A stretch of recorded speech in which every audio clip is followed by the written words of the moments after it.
Radio Fréquence Méditerranée. Il est 18h. Allez, bonsoir à toutes, bonsoir à tous. Bienvenue sur Radio Fréquence Méditerranée, bienvenue dans le retour, puisqu'on tient déjà à s'excuser auprès de nos auditeurs depuis hier matin. Vous n'aviez pas d'émission en direct, effectivement, vous avez qu'une playlist, effectivement. Problème technique dans le studio. On va pas vous en dire plus, en tout cas on pense qu'il y en a des gens qui nous aiment, mais bon ça fait partie de la vie. On démarre une belle émission, encore une fois, une émission que vous retrouvez tous les 2 mois, avec toute l'équipe qui m'entoure bien sûr, pour parler bien sûr éducation, avec ce soir un sujet qui est brûlant. On va découvrir ce sujet brûlant, mais d'abord tout de suite pour présenter l'équipe qui m'accompagne ce soir. Honneur aux dames, ma chère Bénédicte. Bénédicte est bien souriante ce soir. On sent qu'il y a quelque chose dans sa vie à bouger. Alors pour que nos auditeurs le sachent, son compagnon est dans le studio. Il s'appelle Damien, on le salue. Oui, il est là effectivement. Merci. Alors Damien, il a bonsoir déjà. Bénédicte, t'es bien?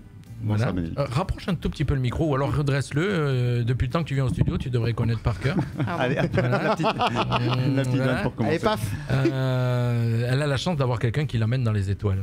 En tout cas dans le ciel, en tout cas, qui peut la faire monter au 7e ciel. Voilà, allez, ça c'est déjà fait. Allez, Thierry n'est pas encore là, Jean-Luc, calme-toi. Donc, allez, pour m'accompagner, bien sûr, le spécialiste. Alors, on rappelle que Bénédicte, Béné pour les intimes, est enseignante. Voilà. Enseignante et formatrice aussi. Voilà, effectivement. Bah écoute, tout le monde peut pas avoir que des qualités. Hein. C'est comme ça dans la vie. Mon cher Arnaud qui m'accompagne aussi ce soir, lui qui est, rappelle-nous ton métier. Je suis conseiller pédagogique, donc je travaille aussi dans la formation des enseignants. D'accord. Et puis un autre enseignant avec nous ce soir, voilà. C'est Yves, voilà. Et qu'on retrouvera tous les deux d'ailleurs tout à l'heure sur l'émission cinéma, bien sûr, puisque vous êtes multicarte. On est multicarte. Émission sur Dunacman. Alors, tout à fait. Une belle émission ce soir sur le thème la laïcité. Je vais te laisser l'expliquer, mon cher, puisque tu es quand même plus spécialiste que moi. Alors spécialiste, oui. En tout cas, on souhaitait traiter ce thème non pas seulement à travers le prisme de l'école, mais aussi d'abord à travers le prisme de la société, parce que comme tu l'as dit en introduction, c'est un sujet qui revient régulièrement dans les médias. Et ce soir, on a décidé donc de s'y intéresser en parlant d'abord des jeunes Français. En parlant des jeunes Français, puisque on va par la suite donc parler de la loi de 1905, et puis on reviendra sur qu'est-ce qu'on peut faire en tant qu'adulte, en tant qu'éducateur, pour permettre à nos jeunes d'appréhender ce principe, puisque nous verrons que c'est avant tout un principe. Mais pour démarrer, il me semblait important d'avoir quelques données statistiques sur la question. J'ai pour cela lu une enquête de mars 2024 qui a été rédigée par la Fondation Jean Jaurès. Et donc, au fil d'enquête, on a pu voir que le sujet sur les prises de position, les faits divers aussi, des drames, des attentats, on en reviendra, s'ancre l'idée que les jeunes Français seraient moins attachés à la laïcité que leurs aînés. Parce que leurs interprétations de celle-ci seraient plus libérales, se rapprocheraient davantage d'une forme d'œcuménisme sur le modèle anglo-saxon. Et plusieurs sondages le confirment ces impressions, puisque 65% des 18-24 ans se déclarent attachés au principe de laïcité, contre 85% des 65 ans et plus. Et quand on regarde un petit peu dans le détail, on voit que les plus âgés, les plus anciens, souhaitent davantage de séparation entre la religion et la société. Et donc, qu'est-ce que tu appelles les plus anciens, mon cher? Les plus anciens, voilà, c'est ça, c'est à partir de 60 ans, 50, 60 ans. Voilà. C'est pour ça que tu me regardais. Je comprends mieux. Et donc 31% des Français de moins de 25 ans se disaient par exemple favorables au port de signes religieux pour les salariés d'entreprises privées, alors qu'il n'était que 24% parmi l'ensemble des Français. Donc toutefois, au-delà du clash générationnel, cette enquête nous dit que la laïcité est pour 89% des 18-30 ans un terme qu'ils ont l'impression de bien connaître et de comprendre. Et parallèlement, la laïcité évoque des sentiments positifs pour les 2/3 des jeunes interrogés, et un quart d'entre eux, ils sont plutôt indifférents, et 5% évoquent des sentiments négatifs. Et on a voulu interviewer des adultes, mais aussi des enfants, comme on l'a fait la dernière fois, pour avoir un petit peu que pour eux, qu'est-ce que la laïcité? Et on a posé cette question en leur disant, écoute, on va te poser cette question-là, réponds de manière spontanée. Et donc on va démarrer avec deux mères de famille, Anaïda et Oana, puis on écoutera Valentin, 13 ans, Louise, 12 ans, Noé 8 ans, Elena 18 ans et Gabriel et Sienna 7 ans. On écoute. Micro-trottoir. Pour vous, qu'est-ce que la laïcité? Attends, je demandais à ChatGPT. Non, je rigole. Il va répondre à ma place d'ailleurs. La laïcité. La laïcité. C'est d'avoir la liberté. Oui, c'est de permettre d'avoir la liberté pour les enfants, enfin les adultes aussi, de pratiquer la religion, mais dans une sphère privée, donc il n'y a pas de discrimination et que normalement on n'est pas censé. Et tout en restant dans le respect des autres. La religion de chacun n'est pas censée être visible, quoi. En gros, c'est un truc. De pas imposer sa religion aux autres et de rester dans le respect et de faire ça dans le respect, en gros. Et d'être neutre du coup plutôt. Mais de rester quand même libre aussi de faire. Oui, d'avoir ta propre religion, mais de pas l'imposer. C'est ça. De pas l'imposer aux autres. Mon record de 14 secondes. C'est d'accepter toutes les manières de faire. Pour moi, la laïcité, c'est d'accepter toutes les manières de faire de tout le monde, de les comprendre et de les accepter. Pour moi, la laïcité, c'est par exemple de ne pas imposer ses religions, d'avoir qu'on ait tous les mêmes droits et qu'on puisse tous, par exemple, aller à l'école ou, par exemple, à l'école, on ne doit pas imposer notre religion, c'est interdit d'imposer. On peut penser qu'une religion est mieux qu'une autre, mais on ne doit pas le montrer et l'imposer. Tu peux croire au Dieu que tu veux, tu peux faire un peu ce que tu veux, mais en respectant la loi de la République. Alors pour moi, la laïcité, c'est le fait d'être tous égaux et d'avoir accès aux mêmes aides, à la même éducation, et cela, peu importe notre situation financière et les choses que l'on a à la maison, dans la famille, etc., que l'on soit d'un milieu aisé ou plutôt modeste. L'accès à l'école et à l'éducation, par exemple, c'est un exemple de laïcité. La laïcité, c'est quand qu'on peut croire à quelque chose, mais qu'on n'a pas à l'imposer. Comme si je disais par exemple, je te déteste, je veux pas que tu entres dans ma chambre, et voilà. Et j'ai pas à l'imposer, j'ai pas à le dire. Tu peux croire en tous les dieux que tu veux, pas obligé de le dire. Comment ça se passe à l'école? Faut pas le dire, sinon ça fait des disputes. Ah d'accord. Donc la laïcité, c'est la laïcité qui fait des disputes ou c'est le fait de parler de la religion? C'est le fait de parler de la religion. Alors toi par exemple, tu crois en quelque chose? Oui. Et quand tu es à l'école, qu'est-ce que tu dois faire? Ne pas le dire. D'accord. Et puis surtout, tu dois pas en parler. Réaction. Alors c'est incroyable qu'il y a toutes les définitions qui sont de la laïcité, et presque c'est les enfants qui ont presque la meilleure définition, on va dire, que c'est les adultes. Complètement. Mais alors tu as de tout et alors en gros tout et n'importe quoi, dans le sens qu'il y a des gens qui savent pas du tout ce que ça veut dire. Et d'autres qui ont compris, mais qui n'arrivent pas à l'exprimer, en tout cas, effectivement. Parce que c'est un principe. C'est un peu flou, effectivement. C'est pas spécialement bien expliqué aujourd'hui. Et dans ce principe-là, tout à fait, on voit qu'il y a une absence de consensus au sein de l'école. Par exemple, quand on entend la petite Sienna qui dit on n'a pas le droit de parler de religion parce que ça fait des histoires, ça crée un tabou. Et ça aussi, on verra tout à l'heure que on peut en parler. On peut en parler sous l'angle du fait religieux, sous l'angle de la mythologie, mais ça on reviendra dans la dernière partie de l'émission. En tout cas, ce qui est important, c'est que chacun comprenne ce qui est le principe de la laïcité et ses implications. Parce que l'on soit monothéiste, polythéiste, athée ou agnostique, libre penseur ou mystique, aucune hiérarchie ne peut être fondée sur le choix de ces options, car la laïcité permet l'expression de toutes les options culturelles et cultuelles du moment, et ça a été dit d'ailleurs par la petite Sienna, du moment que les lois de la République sont respectées, y compris le devoir d'éducation nationale. Et donc voilà. D'ailleurs, c'est la petite qui a donné la meilleure définition, je crois, effectivement. Et donc ce soir, cher Jean-Luc, chers auditeurs, nous vous proposons une opération clarification. parce que les débats autour de la laïcité sont bien vivants. Des élèves contestent certains enseignements, des enseignants, des personnels de direction sont inquiets. Par exemple, il y a un proviseur du lycée Ravel l'année dernière qui a été menacé de mort après qu'il a demandé à 3 élèves de retirer leur voile. Et puis surtout que ces affaires sont fortement médiatisées, à l'instar de celle du voile de Creil en 1989. Affaire qui a profondément transformé le débat public sur la laïcité et qui a abouti à la loi sur le port de signes religieux ostentatoires à l'école en 2024. Alors, qu'est-ce que la laïcité? Pourquoi la loi de 1905? Comment créer du lien avec la laïcité? Comment permettre à chacun de saisir le vrai sens de ce principe, mais aussi de le voir comme un idéal? Ce sont entre autres les questions auxquelles nous allons essayer de répondre ce soir. Et on va écouter Yves qui va nous faire l'historique, les origines de cette loi pour comprendre justement d'où on vient. Donc oui, alors en tant qu'historien, moi c'est des choses on est historiens tous les deux avec Arnaud, c'est des choses qu'on a étudiées à la fac. Et il y a un personnage qui est vraiment essentiel pour moi dans cette notion de laïcité, c'est le personnage du marquis de Condorcet.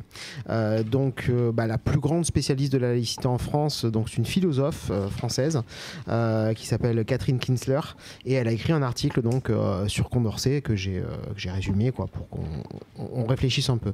Elle le définit, Condorcet, donc Condorcet rapidement, donc c'est un homme politique, c'est un mathématicien, il fait partie de l'encyclopédie, c'est un philosophe des Lumières, donc il a plusieurs casquettes, il est multicasquette. Il est né en 1743, il est mort en 1794 parce qu'il a été arrêté au moment de la Révolution française à la période de la Terreur, donc il est mort en prison, sans doute empoisonné. Alors, il y a plusieurs versions sur sa mort, donc voilà.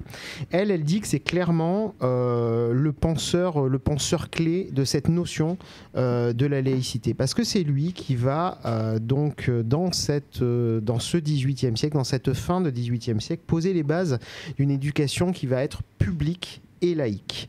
Donc pour lui, cette éducation est essentielle pour la formation du citoyen, la promotion de la raison et l'autonomie du jugement. Ça, c'est des notions qui sont essentielles pour lui. Il a écrit 2 textes. Donc le premier, c'est 5 mémoires sur l'instruction publique en 1791 et rapport et projet de décret sur l'organisation générale de l'instruction publique en 1792.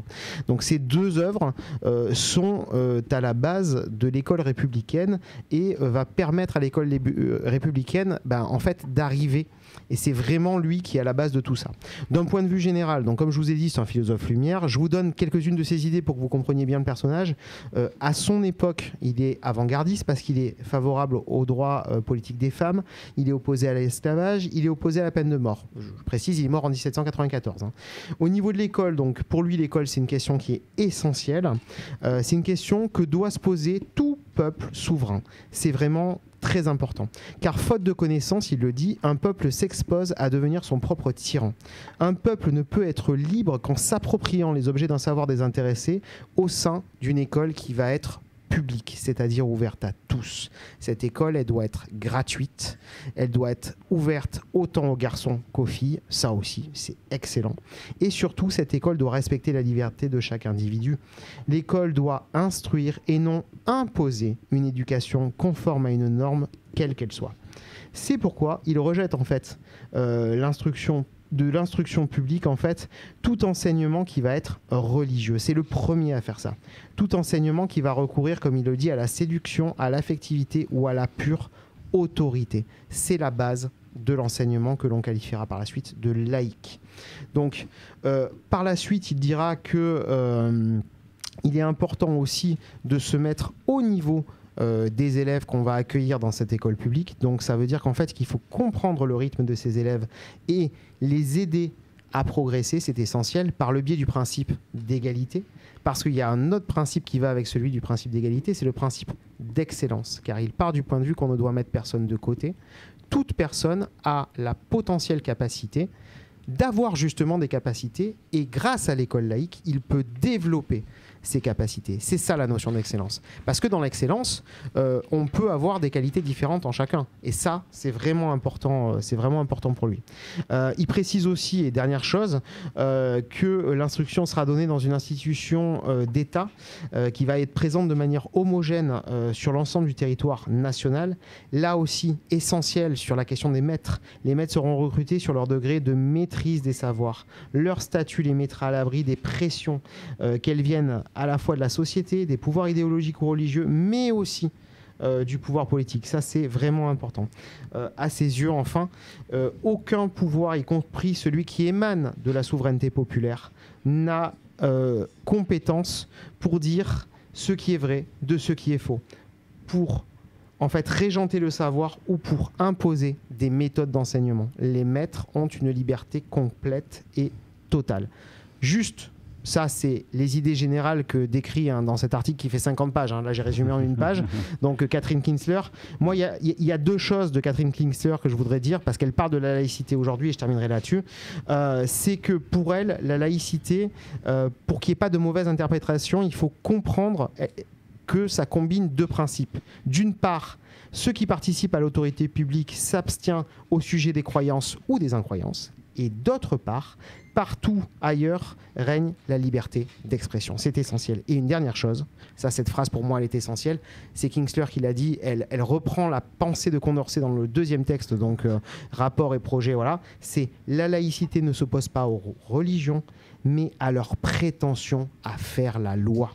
Alors avant d'écouter la question d'une auditrice, il faut quand même se dire qu'on est à la fin du XVIIIe siècle. C'est ça. Dans une France catholique, où la notion de république est complètement n'est pas du tout en tout cas intégrée et même est totalement abstraite, puisque même en 1905 il y a une grande partie de la population qui reste opposée. Enfin, en tout cas il y a des politiques, il y a des monarchistes, bien sûr. Il y a des monarchistes. Il ne faut pas oublier qu'on soit d'une monarchie, effectivement, on arrive dans une république, et effectivement que dans une monarchie l'Église était quand même prédominante. Et dans cette période révolutionnaire, on a rédigé justement la déclaration. On sort d'un empire, dans la déclaration des droits de l'homme et du citoyen, on a déjà cette question de laïcité, qui d'ailleurs le terme n'existe pas en fait. Il arrive beaucoup plus tard. On ne le voit pas ce terme en tant que tel. C'est Aristide Briand avec la loi de 1905 qui commence à le définir. L'article 10 de la déclaration des droits de l'homme et du citoyen dit « Nul ne doit être inquiété pour ses opinions, même religieuses, pourvu que leur manifestation ne trouble pas l'ordre public établi par la loi. » Bon, ça, c'est la définition exacte de laïcité, en fin de compte. C'est celle que tu retrouves en fait dans la Déclaration des droits de l'homme et du citoyen. Alors, il y a Elodie qui nous suit depuis le début et qui marque « J'ai une question ».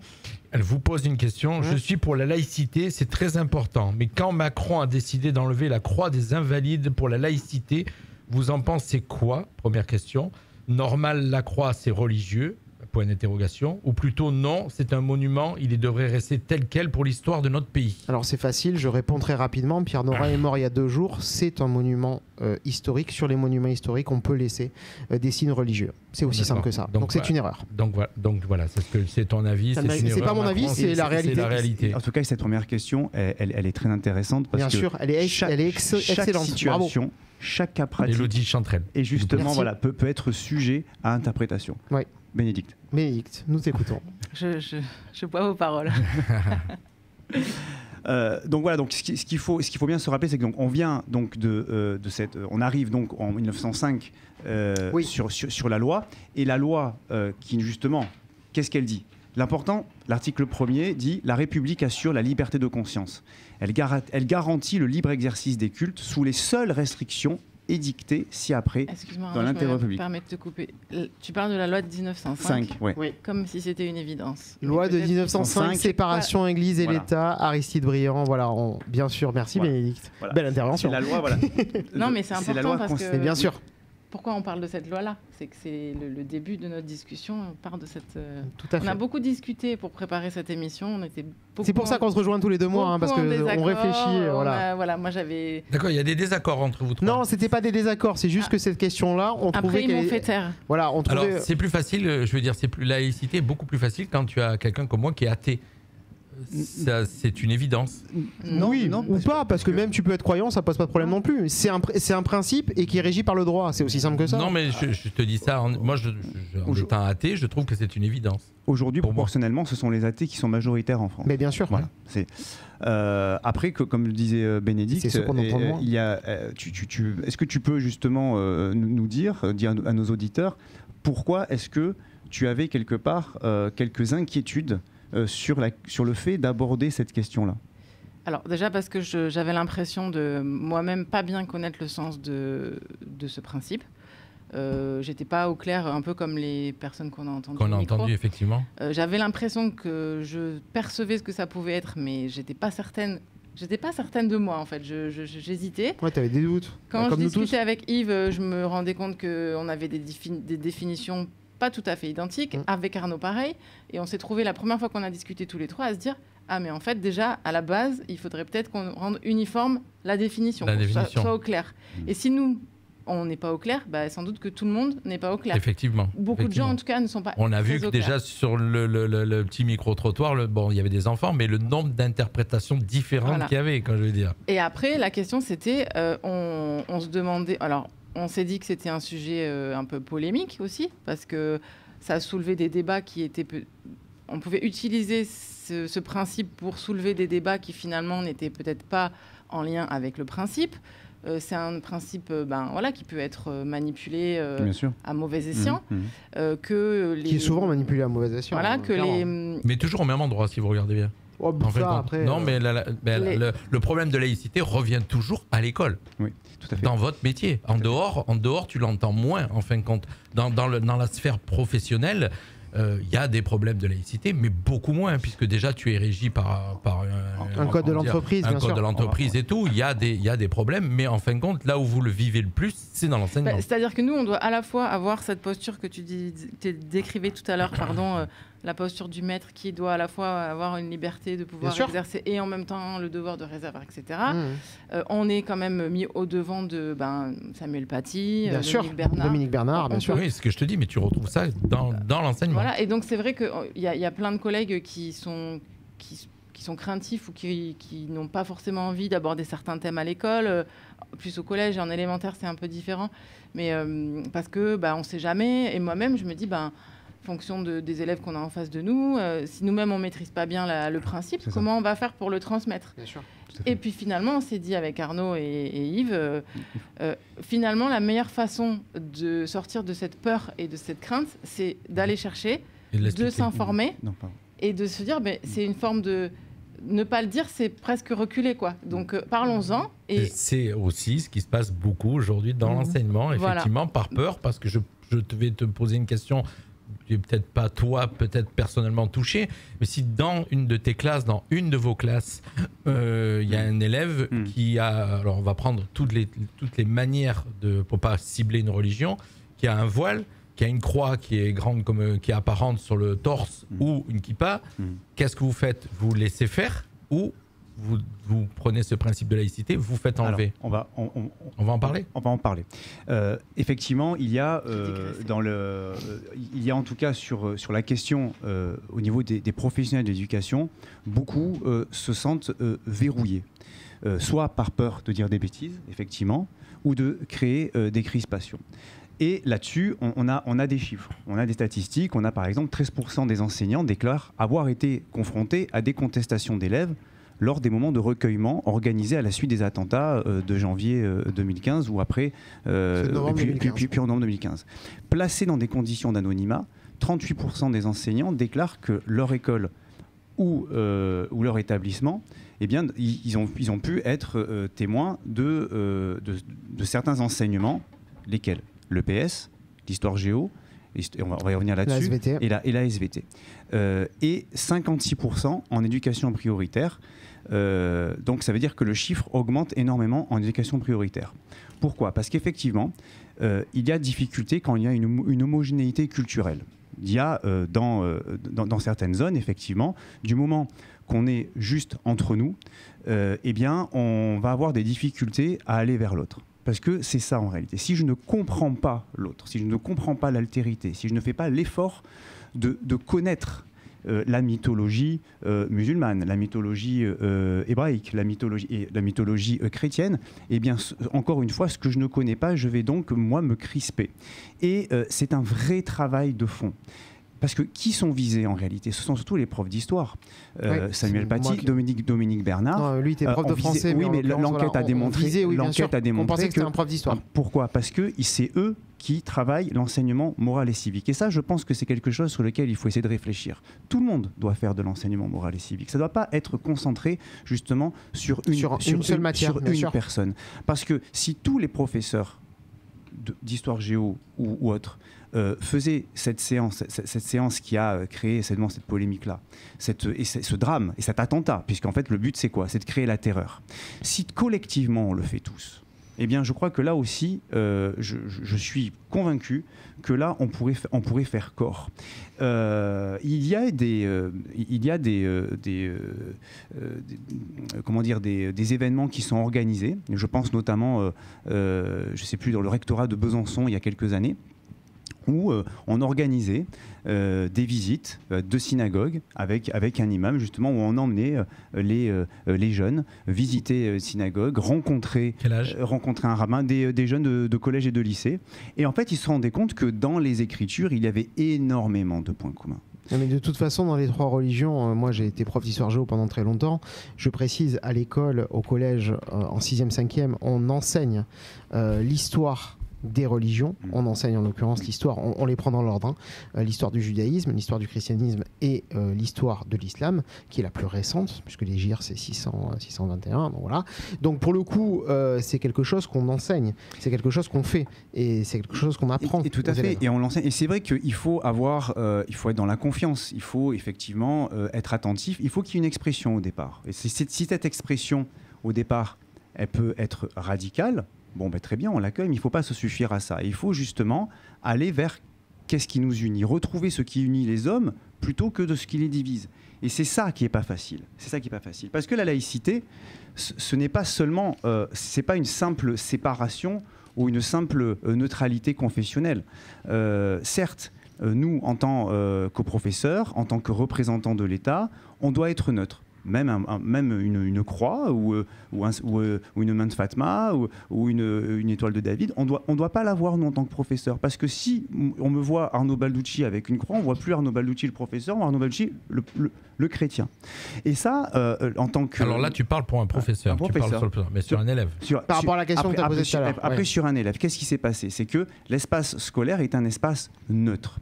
Et donc, espace neutre, parce qu'il fait partie de l'administration. Et quand en 1989, il y a eu cette fameuse affaire du voile. Pourquoi est-ce que ça a pris autant, justement, pourquoi est-ce que ça fait autant polémique et pourquoi il y a eu autant de crispation? Parce qu'au niveau de l'État, et on revient sur la question des lois de la République, on a tergiversé. On a tergiversé, c'est-à-dire que le Conseil d'État fait des circonvolutions, le ministère n'a pas pris position. On n'a pas demandé directement une application stricto sensu de la loi de 1905. Non, mais c'est vraiment ça. Mais j'allais dire, déjà en France, on tergiverse surtout. C'est beaucoup plus, c'est mieux de comprendre. Justement, et à laisser les chefs d'établissement, les directeurs, se dépatouiller. Seul. Et qu'est-ce qui s'est passé ensuite dans les années qui ont suivi? Et là, je fais référence à ce livre, Les territoires perdus de la République. Qu'on a lu tous les deux, qu'on connaît depuis très longtemps. Qui justement évoque des faits mineurs, moins mineurs, sur lesquels justement on n'a pas légiféré et on n'a pas agi, on va dire, sur le mode coercitif. Parce qu'il faut bien se dire qu'il faut être vigilant sur le fait qu'on ne peut pas traiter la laïcité seulement sous l'angle du coercitif et des atteintes à la laïcité. Il faut l'aborder sous un angle aussi positif. C'est-à-dire que qu'est-ce qui nous unit, de la connaissance, de la culture. Bref, qu'est-ce qui se passait à la fin des années 90, on s'est rendu compte que de petit à petit, la plupart des élèves juifs commençaient à quitter l'école publique. Et ça a été des signaux. Il y a eu un rapport en 2004 qui a été rédigé par Jean-Pierre Robin, qui est un inspecteur d'éducation nationale générale, inspecteur général d'éducation nationale. Ce rapport a été rangé, mais quand même. Ça a donné lieu à une loi, cette fameuse loi de 2004 sur les signes religieux dans les écoles publiques, où là on a dit non, l'espace donc à l'école, on ne doit pas porter de signes religieux ostentatoire, c'est-à-dire que un pendentif, quelque chose de disqueux, visible. Voilà. Et donc du moment où je porte, on va dire une tenue qui va donc ostensiblement exprimer ma religion, eh bien je n'ai pas à le faire. Mais on voit bien que le seul interdit, ce n'est pas suffisant, puisque sur les questions de mixité sociale, c'est-à-dire que quand je suis justement entouré de personnes qui pratiquent la même religion, avec y compris dans cette religion-là, avec certaines pratiques qui sont différentes, eh bien c'est extrêmement difficile de pouvoir se détacher. Donc on voit bien que ce sont des questions qui sont extrêmement complexes et qu'on ne peut pas aborder avec une seule réponse. Alors, on a prévu de faire un break musical, mais il reste plein de questions à répondre parce que du coup, il y a des questions. La laïcité est-elle en danger à l'école? Constat et traumatisme, mon cher. On est prêt à aborder tout ça en 20 minutes ou ouais, c'est jouable. Le break ou pas? Bah là, on a déjà abordé une partie des questions. On fait une pause musicale. On va faire une pause musicale. On va entendre la jolie voix aussi de Bénédicte, je suppose. J'espère. J'espère. Voilà, effectivement. En tout cas, voilà, on a des questions à vous. Moi, je vous ai posé une question, vous ne m'avez pas répondu, les amis. On t'a répondu quand même. Non, je vous ai demandé si vous aviez été confronté à ce genre de problème et qu'est-ce que vous auriez fait. On va en parler. Voilà. On va en parler. Moi, je te donnerai un exemple qui n'a rien à voir avec ça, mais c'est le cas aussi. Allez, petit break musical, on se retrouve juste après. Je vous mets, allez, Suspicious Mind, Georgia on My Mind, qu'on a reçu en studio d'ailleurs. Si ça part, bien sûr.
Just an old sweet song.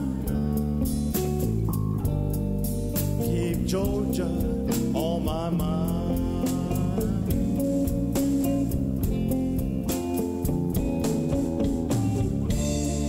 All around reach out to me. All the right smile tenderly.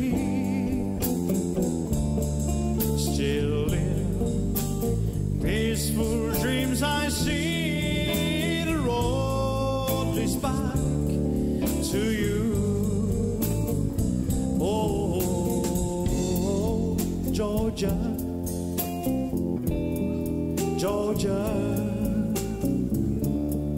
no peace I find, just an old sweet song. Keep Georgia on my mind.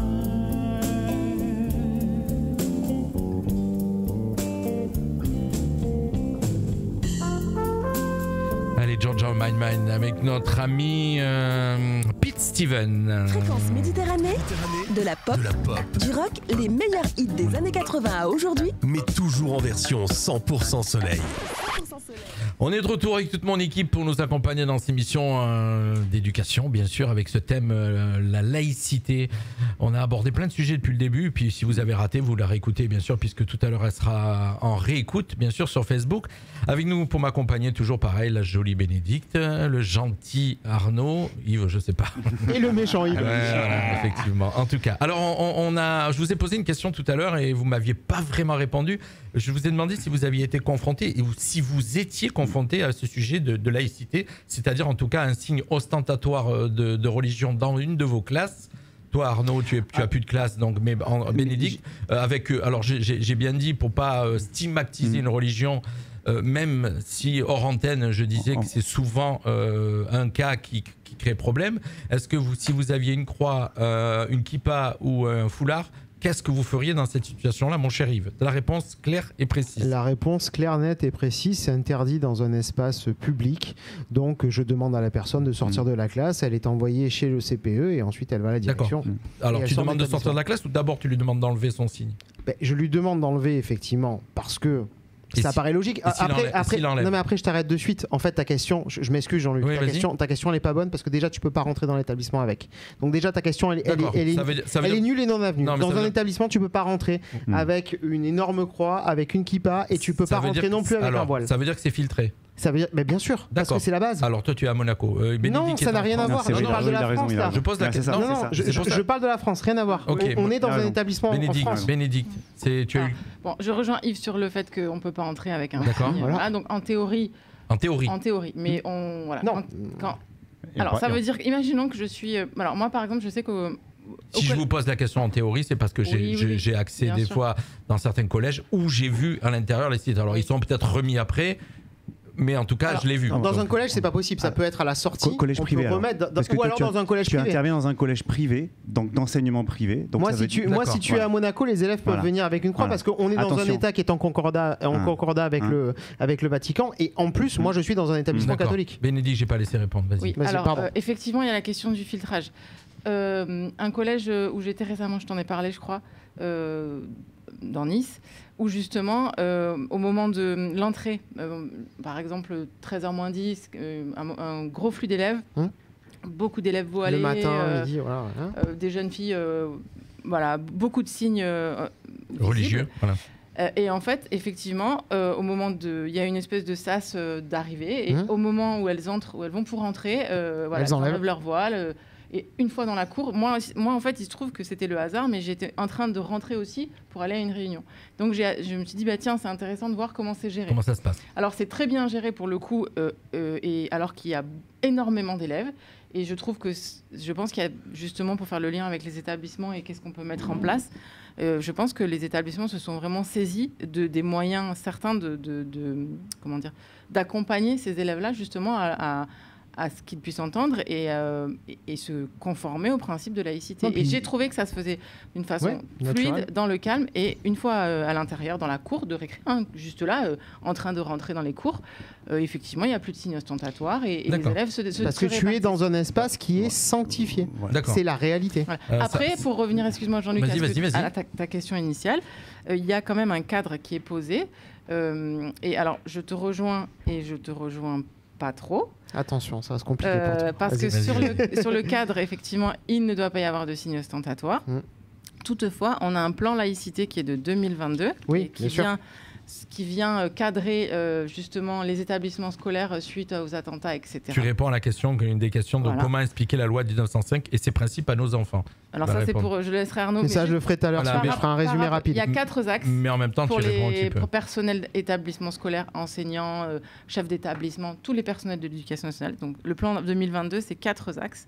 Le premier axe, c'est sanctionner systématiquement, de façon graduée, le comportement des élèves portant atteinte à la laïcité lorsqu'il persiste après une phase de dialogue. Et quand on lit, le plan il n'est pas long, il fait 4 pages, quand on lit dans le descriptif, on nous explique que si justement on est confronté à ça en tant que personnel d'éducation nationale, que ce soit un enseignant, un surveillant, un CPE, peu importe, la première chose à faire, c'est effectivement de rappeler la règle, mais avant tout, de la rappeler de façon... bien sûr. C'est-à-dire d'expliquer. Dialogue. Pas juste dire, tu prends ton truc, tu l'enlèves. Voilà pourquoi. Pourquoi c'est important. Et je pense que c'est ça qui nous manque en tant que personnel. C'est comment l'expliquer correctement pour que ce soit reçu de la meilleure façon possible. D'accord. C'est là où tu enchaînes du coup. Parce que là, en fait, il ne faut pas confondre laïcité et neutralité. C'est-à-dire que la laïcité, c'est ce qui va recouvrir justement l'ensemble c'est un principe. Et dans ce principe-là, il y a des sous-principes, dont celui de neutralité. Or, Antenne, tu disais, voilà, tout à l'heure, tu disais, est-ce que vous avez déjà été confronté ? J'ai déjà été confronté. Lors d'une classe transplantée, on était à Saint-Martin-Vésubie, donc avec une classe en éducation prioritaire, et donc une population majoritairement musulmane. Et il y a une petite fille, donc de 10 ans, qui ne voulait pas rentrer dans l'église. Et donc j'ai agi avec autorité en disant ici c'est l'école de la République, même si on n'est pas dans les murs de l'école, donc je l'ai enjoint de rentrer. Alors certes elle était jeune, il n'y a pas eu de phénomène de groupe, ça a été facile, mais j'ai repris ça avec les parents lors de bilan. Et j'ai expliqué qu'il y a eu cet événement-là. Et tous les parents justement étaient quelque part extrêmement étonnés et vraiment déçus en disant non, parce que la religion musulmane c'est tout sauf ça, c'est la tolérance, c'est l'hospitalité, c'est tout sauf ça. Et les parents de l'enfant ? Les parents de l'enfant y compris. C'est-à-dire qu'il faut bien avoir en tête que, puisqu'on parle de l'islam. Alors attends, excuse-moi, je te coupe, mais j'ai besoin de comprendre. Oui. Donc les parents de l'enfant étaient d'accord avec ta décision ? Bien sûr. D'accord. Alors évidemment. Pourquoi la petite a pris cette décision ? Alors elle a pris. Par rapport à quoi ? Parce que je reviens sur cette question, encore une fois, des influences de l'environnement, du milieu et de cette homogénéité culturelle. D'accord. S'agissant de l'islam, il faut savoir que nous, quand en 1905, la loi a été promulguée, il y avait de nombreux catholiques qui n'étaient pas républicains, qui étaient encore monarchistes et qui n'en voulaient pas.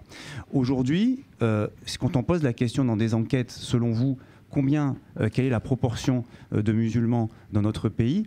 Les gens pensent 30%, en réalité c'est 8 à 10%. Donc il faut bien distinguer qu'il y a un ressenti qui est différent. Pourquoi ? Parce que proportionnellement, effectivement, les personnes musulmanes vont davantage pratiquer que les catholiques, on ne parle même pas des athées, etc. Donc il faut bien avoir en tête ceci, c'est entre le ressenti et la réalité, il y a une différence. Excuse-moi, du coup je bafouille. Donc tu as expliqué comment expliquer la doctrine principale aux enfants. Et donc effectivement, que dit voilà, c'est ça, parce que c'est nous, l'école publique laïque, on est une école universelle. C'est-à-dire que nous, notre objectif, et c'est ce que dit Ferdinand Buisson, directeur général de l'enseignement scolaire à la fin du XIXe siècle, les fondamentaux de l'éducation nationale, c'est de former des esprits libres.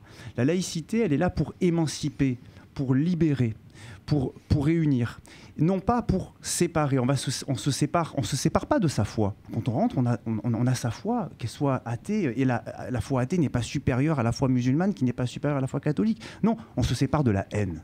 Voilà, je crois que c'est ça qui est important. Merci. Alors, vas-y, Béné, parce qu'il reste des choses à dire. Alors, je me permets, un petit, puisqu'on parlait de la loi de 1905 tout à l'heure, donc mise en place prioritairement par Aristide Briand, 2 gouvernements qui vont gérer cette question. Ça va prendre un petit peu de temps. Moi, il y a quelques dispositions sur lesquelles je veux revenir. Donc, c'est simple, c'est clair, c'est net. L'État ne reconnaît, ne salarie ni ne subventionne aucun culte. Voilà, au moins c'est clair, c'est net, c'est précis. Ensuite, après, certains territoires français comme Alsace, Moselle, qui à l'époque étaient sous domination allemande jusqu'en 1905, ont conservé le concordat, puisqu'à l'époque on était sous concordat, parce qu'avant la loi de 1905, on était sous le cadre de la loi de 1801, qui, pour le coup, avait établi le régime du concordat, c'est-à-dire un concordat entre la France, à l'époque, on n'était pas encore sur la France de Napoléon, on était à la fin de la Révolution française, mais et justement la religion catholique, enfin l'État du Vatican. Donc voilà, pour le coup, il faut bien comprendre ça. Après, ce qu'on peut dire aussi clairement sur la loi de 1905, c'est que la République assure la liberté de conscience, ça c'est essentiel. Elle garantit le libre exercice des cultes sous les seules restrictions éditées dans l'intérêt de l'ordre public, c'est-à-dire dans le cadre de la loi. Au moins, ça, c'est clair. Ensuite, ça, j'ai déjà dit pour les cultes. Et voilà, ce qu'on peut dire aussi, c'est que... Alors, je reviens à la question qu'avait posée la dame tout à l'heure, et c'est pour ça que j'ai répondu de façon aussi directe. Il est interdit à l'avenir d'élever ou d'apposer aucun signe ou emblème religieux sur les monuments publics ou en quelque emplacement public que ce soit, à l'exception des édifices servant au culte, des terrains de sépulture dans les cimetières, des monuments funéraires, ainsi que des musées ou des expositions. Là, tu as droit. Donc en l'occurrence, tu as eu ta réponse par rapport à ta voilà, mais moi, il reste pas beaucoup de temps. Il y a des sujets que je veux qu'on... Il y a plein de sujets que vous avez mis qu'on n'arrive pas à aborder. Alors la question, rapidement, vous allez répondre à 2 questions d'ici là. 2 sujets. Laïcité est-elle en danger à l'école, mon cher... Qui va y répondre? Pour vous, votre vision? On va répondre tous les 3 au moins. On va faire. Et après, j'aurais voulu qu'on aborde en quoi laïcité est-elle un outil libérateur. C'est les 2 questions que je voulais qu'on réponde, mais comme il nous reste une dizaine de minutes, ça va être court. On va y répondre. Oui, en fait, la laïcité, comme on le disait à l'instant, elle est floue dans les esprits, comme on vient de le dire. Il y a, on va dire, pour moi, il y a pire que le couteau des terroristes, c'est l'autocensure. Et je crois qu'il est important que chacun lise, s'informe, comprenne, pour que le savoir fasse autorité. Et à ce niveau-là, je conseille ce livre qui s'appelle « Qu'est-ce que la laïcité ?»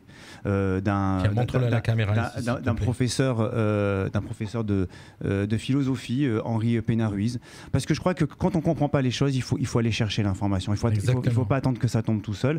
Et rien ne remplace justement ce savoir-là. Et nous, en tant que parents, éducateurs, professeurs, eh bien, on doit, nous, faire cet effort d'aller vers le savoir pour que justement on comprenne que la liberté de conscience, on doit aussi l'assurer dans l'espace familial. C'est-à-dire que si au sein d'une famille, une personne subit des pressions, parce que c'est ça en fait, on a droit d'avoir la religion qu'on veut, la pratique, même l'idéologie politique, on parle beaucoup de religion depuis tout à l'heure, mais en réalité il s'agit de toute forme de croyance, y compris politique. Tout à l'heure, dans le micro-trottoir, Gabriel qui dit j'ai le droit dans ma tête de penser tu rentres pas dans ma chambre mais je te le dis pas, c'est ça en réalité, c'est le respect mutuel, c'est le respect des autres, c'est la tolérance. Et tout ça est contenu dans ce principe de laïcité. Donc la laïcité aujourd'hui, effectivement, c'est devenu un sujet parce qu'il y a eu une forme de fanatisation. Et j'en veux beaucoup à certains qui, par calcul politique, proposent des lois visant à interdire le voile dans l'espace public. Pourquoi? Parce que c'est contraire justement à la loi. La loi de 1905. Ces personnes n'ont pas lu la loi. Parce que tant qu'il n'y a pas de trouble à l'ordre public, porter un voile, une kippa ou tout signe religieux dans l'espace civil, si n'importe un maillot de bain, voilà. Et je crois que ça, il faut faire attention à ne pas nous-mêmes rentrer dans un laïcisme et faire quelque part de la laïcité, se draper dans la laïcité, alors que derrière, on sait très bien quel type d'idéologie peut avoir. Et ça, pour moi, c'est quelque chose qui est très grave. Exactement. Bon, alors pour vous, la question, on n'a pas répondu. Est-ce que c'est en danger à l'école, la laïcité? Est-ce qu'elle est en danger? Alors, je rejoins Arnaud pour dire qu'effectivement, se taire, c'est mettre la laïcité en danger. C'est vrai qu'en tant qu'enseignant, c'est pas facile d'expliquer ça. Alors, on a un outil quand même à l'école. La charte de la laïcité. Qui s'appelle, je ne sais pas si on le voit, la charte de la laïcité. Alors, je vais le mettre là. Voilà.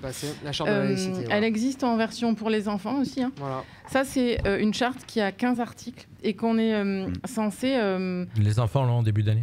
Alors, il est distribué ou pas? Non, c'est affiché en fait dans chaque classe normalement. Affiché obligatoirement et ça devrait être diffusé aux familles, expliqué aux familles au moment de la rentrée, par exemple dans une réunion de rentrée, ce genre de choses. Mais vous avez un outil qui est informatique pour diffuser toutes les infos et les notes aux élèves. Ça peut être diffusé aussi par ce biais. Pourquoi ça? Oui, ça peut être diffusé aussi par école. Ça n'est pas fait. C'est possible. En tout cas, je pense que c'est pas forcément. On va pas au bout de ça. Il y a quand même écrit à l'article 12 qu'aucun élève ne peut invoquer une conviction religieuse ou politique pour contester à un enseignant le droit de traiter une question du programme. Donc, en théorie, on ne devrait même pas avoir à se justifier. Exactement. Voilà. L'enseignant est maître... intégralement de son programme. Il a une liberté... On n'a pas le temps, mais c'est là où on voit des changements de génération aussi, puisque on a fait partie vous êtes plus jeune que moi, mais même ma génération et les vôtres, tu rentrais en classe et tu faisais ce qu'on te disait et tu discutais pas du tout ce qui était mis en... comme dans un cockpit, quoi. Voilà, mais exactement. Tu discutais pas. Aujourd'hui, tout est discuté. En tout cas, je pense que c'est vrai que moi, par exemple, j'ai découvert des textes de l'éducation nationale en travaillant pour l'émission, que je ne connaissais pas, j'admets. Je pense qu'aussi, on n'a pas le réflexe, nous, enseignants. Comme on ne sait pas trop, on craint un peu, on ne va peut-être pas forcément chercher. Et c'est vrai que si on cherche, on a quand même des outils. On a un vadémécom de la laïcité avec des fiches qui sont très bien faites, avec des cas concrets. Exemple, le repas particulier à la cantine. Pourquoi est-ce que c'est autorisé ou pas de demander un repas un autre repas? Voilà. Est-ce que un repas qui va avec la religion de l'enfant, quoi, on va dire. Alors justement, l'idée c'est qu'on va pas systématiquement donner un repas différent. La mairie est libre d'en servir ou pas. Parce que c'est la mairie qui gère les écoles. Si tant est qu'on ne prend pas tous ces enfants-là et qu'on les met sur une table à part. C'est-à-dire qu'on a le droit de proposer, mais on n'est pas obligé. et les enfants peuvent s'en saisir ou pas, mais par contre, il ne faut pas qu'on les stigmatise. Donc, D'accord. Donc on a le droit, c'est libre choix des mairies en quelque sorte. Parce que c'est les fonctions publiques territoriales qui gèrent les écoles. Donc et nous, en tant qu'institution, on doit être exemplaire. Par exemple, la question de l'égalité de droit, elle est fondamentale. C'est-à-dire qu'un enfant qui va être absent pour une fête religieuse, justement, il doit être sanctionné. Non, c'est une égalité. Non, parce que ça, c'est contraire. Si un enfant est absent pour n'importe quelle autre raison, il est sanctionné. Non, pas du tout, parce que justement, le principe de laïcité, c'est qu'on est tous égaux dans la. Non, mais quand je te dis sanctionné, un enfant qui est absent, qui n'a pas de justificatif. L'école est obligatoire. Non, mais voilà, il est absent pour fête religieuse. C'est ça que je veux dire. C'est pareil que c'est une autre absence. Non, parce que justement, c'est que ça va à l'encontre justement du droit à la différence. C'est pas la différence des droits. Là, on n'est plus dans la laïcité. Alors. Ah si, bien sûr, parce que dans la laïcité, c'est l'égalité dans la pratique. C'est ça qui est important. Et tu vois, cette nuance, elle est extrêmement importante. Je comprends pas là. Là, c'est bizarre. Parce qu'en fin de compte, tu vas manquer parce que tu as envie d'aller au ski pendant 2 jours avec tes parents. Ben non, mais je te prends l'exemple. Non, mais je vais te dire, tu vas manquer parce que pendant 2 jours, parce que tu prends un jour de plus pour aller au ski ou faire un pont avec tes parents. Tu n'as pas le droit de le faire. On va pas, si on parle des fraudeurs, dans ce cas-là, on supprime la sécurité sociale. Moi, je parle de. Je parle pas des fraudeurs. Non, mais je vais te dire parce que pourquoi c'est autorisé. Pourquoi c'est autorisé pour une fête religieuse et pas pour parce que tu as envie d'aller à la plage. Mais parce que c'est du loisir et que là, on est justement sur une garantie de la libre, justement, de la pratique de la religion. Et cette question d'égalité, elle est fondamentale. Dans une entreprise, si bien sûr, parce que l'égalité, ce n'est pas de faire taire les religions, ce n'est pas faire passer une religion plus supérieure à une autre, c'est justement faire en sorte qu'il n'y en a aucune qui dépasse la loi de la République. Et donc, dans les lois de la République, c'est qui est garanti par les lois, et donc dont celle d'égalité. D'accord. Par contre, en fait, on a les comment ça s'appelle, les jours fériés chrétiens où il n'y a pas classe et les autres non. Justement, figure-toi que Julien, mais justement, dans une entreprise, Julien qui devait être dans une entreprise, ce cas pratique a été posé, et Julien m'a parlé justement d'une collègue à lui, donc c'est un juge qui est un juge et qui m'a expliqué la chose suivante, c'est que cette personne-là, justement, se dit, donc elle a demandé là vendredi, c'est l'Aïd, elle a demandé une autorisation d'absence. Et elle se porte volontaire systématiquement pour être d'astreinte lors des jours. Une fête chrétienne. Lors des jours fêtes chrétiennes. Donc je crois qu'aussi il faut être attentif à ne pas essayer de faire des petits coins d'apodique.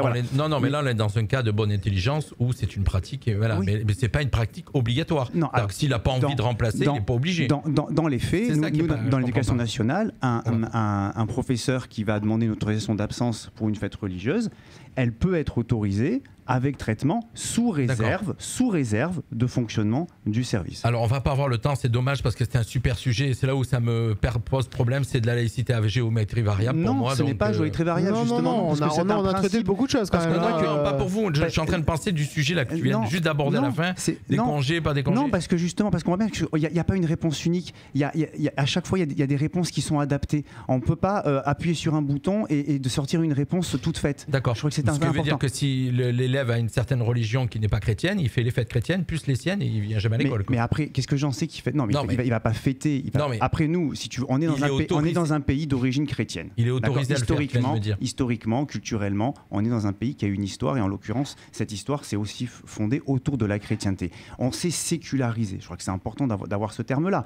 On fait explique ce que ça veut dire. Séculariser, c'est rentré vraiment dans la société. Voilà, c'est-à-dire que aujourd'hui, les fêtes de fin d'année à l'occasion de Noël, c'est quelque chose qui se pratique sans forcément dire qu'on va fêter la naissance de Jésus, mais par contre, le solstice d'hiver, c'est quelque chose qui est païen, qui est antérieur au christianisme. Donc je crois qu'il faut être attentif aux faits et surtout à la connaissance. Et je me permets, alors allez-y les amis, parce qu'on n'a plus le temps. Rapidement, oui, mais écoute-nous, alors laisse-nous parler. Vas-y. Donc pour le coup, juste sur la loi 1905, je vais quand même te dire un truc, au moins tu vas tout de suite comprendre.